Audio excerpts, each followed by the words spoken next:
world needs to know what happened and to know what he stands for. That kind of power is very dangerous. Welcome to another Slice of SciFi video review. I'm Noah Richmond. And I'm Daren. We are talking about Batman versus Superman. The Dawn of Justice.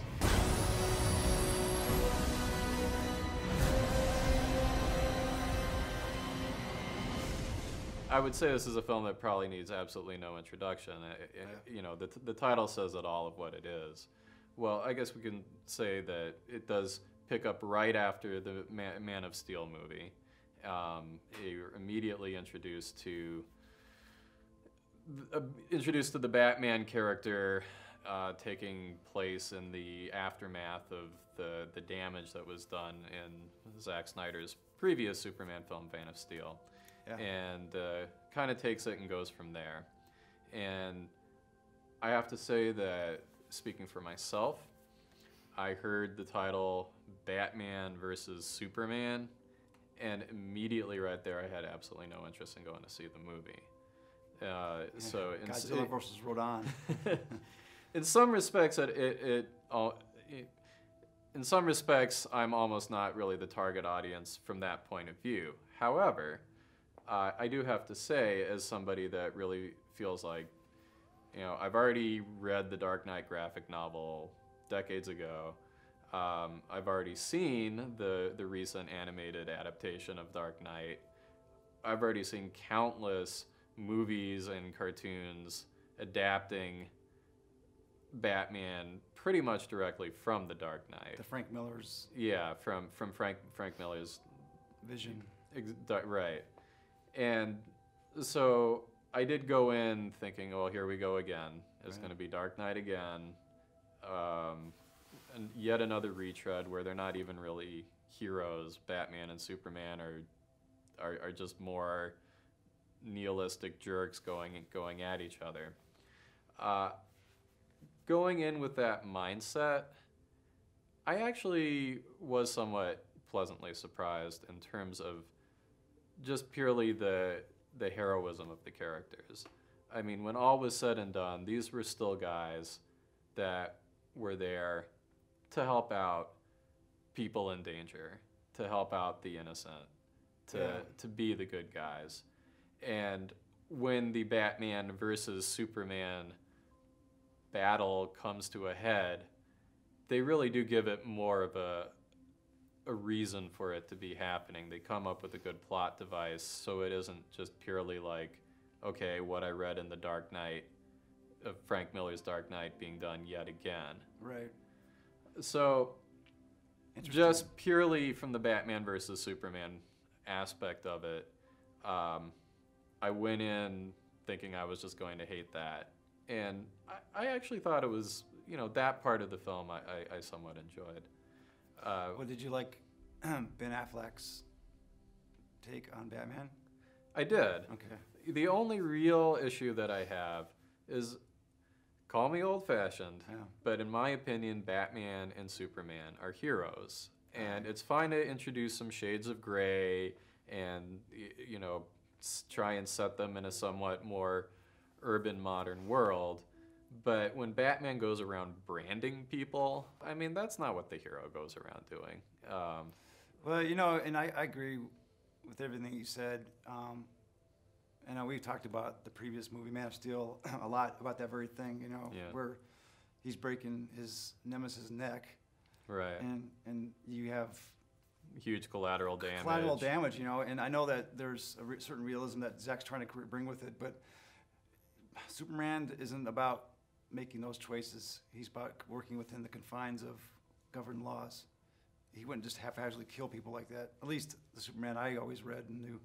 Oh. Now, I went into the movie with the same mindset as you did too. The title was really kind of a turnoff for me, only because I knew that there was going to be more at stake. Because obviously, if you read into the precursor or before this movie was released or to be released, there was talk of a Justice League of America movie coming out, and so you basically this had to be kind of the appetizer before that movie. So, but having said all that, because I kind of had a bad taste in my mouth from Man of Steel. For that very reason, it was a little dark.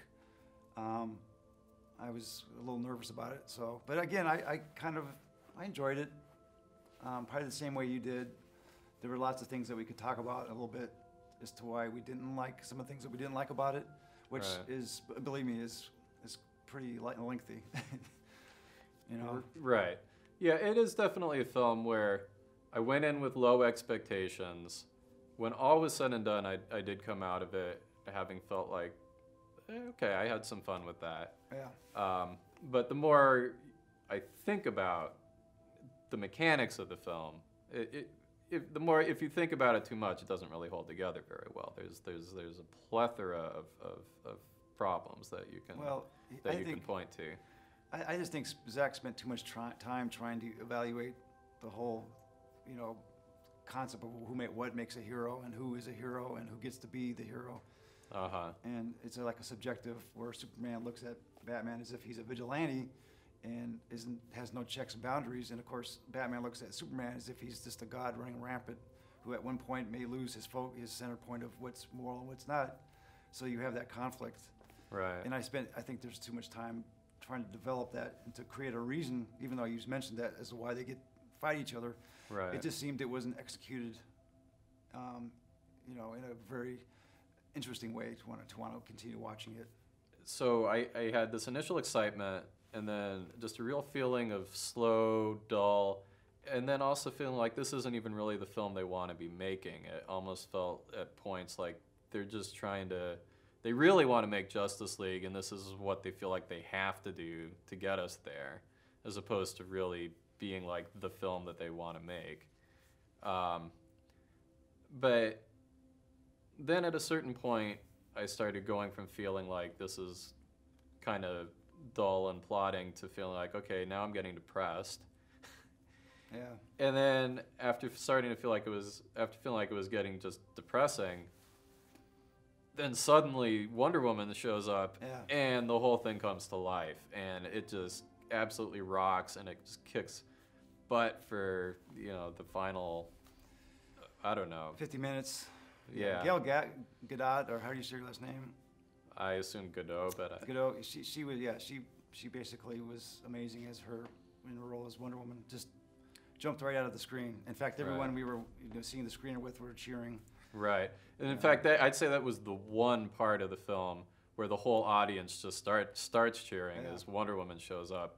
I mean, really, that is the smartest thing that they did with this film, was deciding to put Wonder Woman in, because in the end, okay, you had Batman versus Superman, but what made it was putting Wonder Woman in. And it's true, because you and I both agree on that. I just think that Zach spent too much time trying to develop these subplots that never were realized, and they just he would bring in like pieces that involve the government. You have pieces where there's basically mistrust within people. There's these conspiracies, basically, a conspiracy that would love, but it has nothing really to do with what we're trying to accomplish here. Yeah, there's a lot, as I say, during the whole first part of the film, which I felt, I was just saying it's slow and plotting, but the other thing is it just introduces all these threads that just don't go anywhere. And the thing that really kind of bothered me too is, since we're talking about that, is, he tried to create this large scope where you involve, like, there's sequences in Africa, and it's like Zach had this grandiose, the idea of making the ultimate superhero movie that was thought-provoking, the study of what makes a hero, where we can bring in, and also making it sexy with all the nice effects and loud in your face. And I just think he took off too much, a bit more than he could chew, and got away from the simple thing that people like to see in Superman, and that's the simple, being a hero.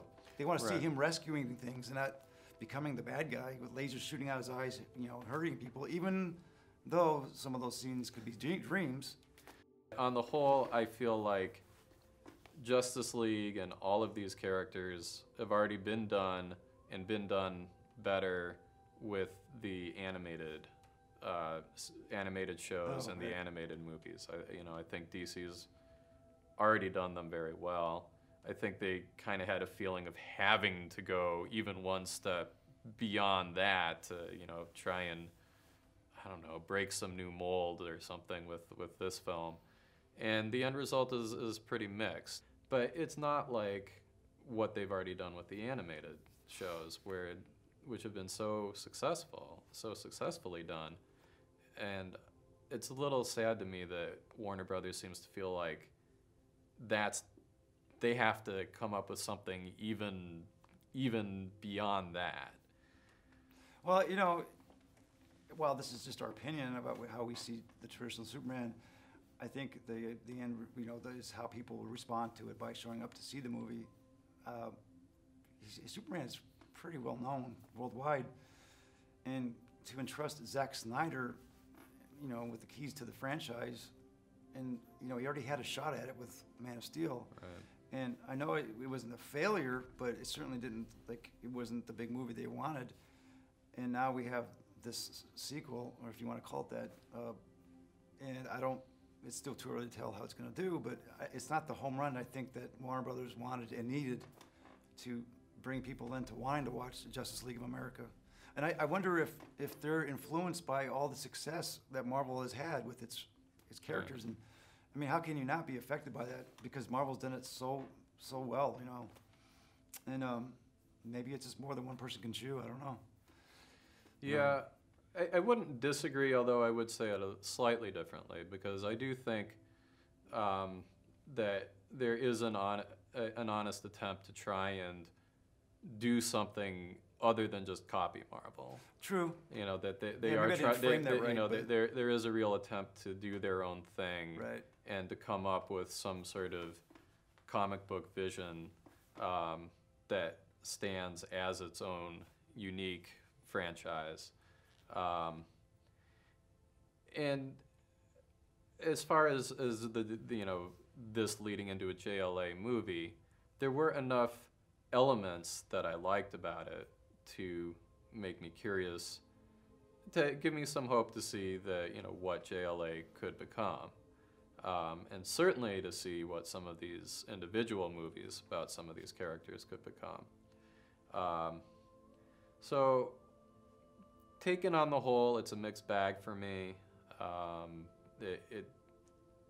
It dragged an awful lot, and it still had some of the excess mean-spiritedness that, not as much as I had feared, but, you know, some of it that I would rather not see in my superhero story.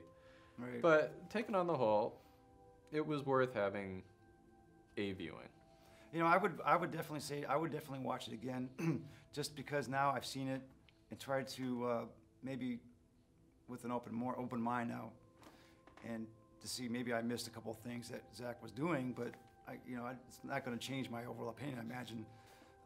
Where I loved the last 50 minutes of the movie. It was amazing. All the action sequences was Wonder Woman, Batman, right. And I will say Ben Affleck. I didn't think I was going to like his version of Batman as much as I did. He did a really good job. Yeah. Dude got buff too he got buff. I was impressed. I don't know what he's been doing, PX90 or whatever, and of course Cavell he's big too. Right. But physically he was able to play the role quite well. And he's got the jawline and everything, so he looked good as Batman. Yeah. And of course Wonder Woman she had the energy, man. It was that raw. And you got to see the lasso too, which was kind of cool. I wanted to see her tell me the truth, But yeah, I had fun with it though. I guess that's all we can ask. Right. Yeah, and there you go. So Batman versus Superman, mixed bag overall, but we had fun with it. Yeah. What more can you ask? And those are our thoughts on the movie. And thanks for watching Slice of SciFi. See you next time.